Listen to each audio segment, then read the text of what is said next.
باقی جو ہے نا اس رات کے اندر کچھ رسومات ہیں، وہ رسومات جو ہے نا ان کا شریعت سے کوئی تعلق نہیں ہوتا، وہ بعض رسم ہوتی ہے، اور رسم کو رسم سمجھنا چاہیے، شریعت نہیں سمجھنا چاہیے۔ کچھ رسومات میں ذکر کرتا ہوں۔ ایک رسم یہ ہے کہ اس رات کے اندر حد سے زیادہ عبادت کرنا، اپنے آپ کو پابند بنانا، یہ بھی ایک رسم ہے، شریعت کا اس سے کوئی تعلق نہیں ہے۔ خواہ مخواہ جناب اپنے آپ کو مجبور کر کے میں اتنی عبادت کروں گا، یہ رسم ہے، شریعت سے اس کا کوئی تعلق نہیں ہے۔ نمبر 2، اجتماعی طور پر شب بیداری کا معمول کرنا۔ مثلا ہم کہیں کہ آج رات ہم مسجد میں بیٹھیں گے اور مل کر جو ہے عبادات کریں گے، یہ رسم ہے، شریعت سے اس کا کوئی تعلق نہیں ہے۔ اپنا انفرادی طور پر اپنی شب بیداری کی جائے۔ ہاں ویسے ہی جو ہے بندے اکٹھے ہو جائیں، مثلا مسجد کے اندر وہ بھی بیٹھا ہے، وہ بھی بیٹھا ہے، اپنے کونے میں وہ بھی عبادت کر رہا ہے، وہ بھی کر رہا ہے، یا مل کر جو ہے ذکر اذکار کر رہے ہیں، تو یہ جو ہے اجتماعی طور پر، لیکن اس کا باقاعدہ طور پر اہتمام نہ کیا جائے۔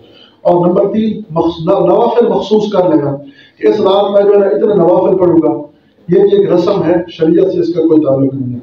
اور اسی طرح بعض لوگ کہتے ہیں کہ چلو اکٹھے ہو جائیں، آج نوافل کی جماعت کر لیتے ہیں، تو نوافل کی جماعت کا اہتمام کرنا اس رات کے اندر، یہ بھی ایک رسم ہے۔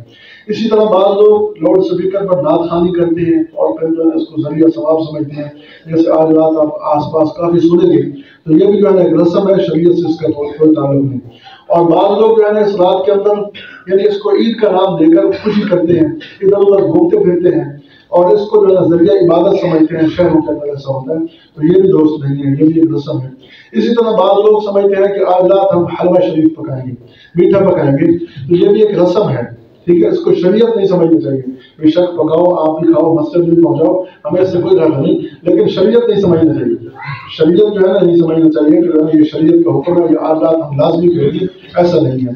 پہلے تو کبھی نہیں آتا، بھائی میں ایسی بات کروں، پہلے کبھی نہیں آتا۔ اسی طرح قبرستان میں بعض لوگ جو ہے چراغ جلاتے ہیں، جا کر قبرستان میں جا کر جو ہے نا وہ چراغ جلانا اور کچھ جو ہے نا وہاں روشنی کرنا اور اس کو ذریعہ ثواب سمجھتے ہیں، یہ بھی ایک رسم ہے۔ اچھا ایک اور بات ہے، بعض لوگ کہتے ہیں کہ اس رات میں جو ہے نا ہمارے جو فوت ہو چکے ہیں ان کی روحیں ملائی جاتی ہیں، روحیں ہم ملائیں گے۔ اچھا پچھلے دن بھی ایک عورت آئی ہمارے پاس، ہمارے گھر کے اندر آئی، وہ کہہ رہی تھی کہ جو ہے نا ہم نے کچھ اشارے ثواب کرنا اور اس رات روحیں ملتی ہیں۔ میں نے تو پہلی دفعہ یہ لفظ سنا تھا، تو بہرحال یہ روحیں ملنے والی بھی غلط بات ہے، یہ شریعت کے اندر اس کا کوئی تعلق نہیں۔ روح کے متعلق بتایا نہیں گیا، وَيَسْأَلُونَكَ عَنِ الرُّوحِ، پوچھا لوگوں نے کہ روح کیا ہے، بس فرما دیا اے میرے نبی تم کہہ دو کہ روح میرے رب کا حکم ہے، بس اتنی بات بتا دی گئی ہے، روح کی حقیقت نہیں بتائی گئی۔ مطلب ہم لوگ یہاں بیٹھ کر روح ملاتے ہیں، کیسے ملاتے ہیں، روح کی حقیقت ہی نہیں بتائی گئی کہ روح ہے کیا چیز۔ تو بہرحال بعض لوگوں کا یہ عقیدہ ہے۔ اسی طرح بعض لوگ جو ہے نا مساجد کو سجاتے ہیں، ہم مساجد کو سجائیں گے، خوبصورت بنائیں گے، یہ بھی رسم ہے۔ آتش بازی کرنا، مسالے ہم جلاتے بچپن میں جو ہے نا وہ جلاتے تھے، مسالے جلانا، آتش بازی کرنا، یہ بھی رسومات ہیں، شریعت کے اندر اس کے کوئی تعلق نہیں۔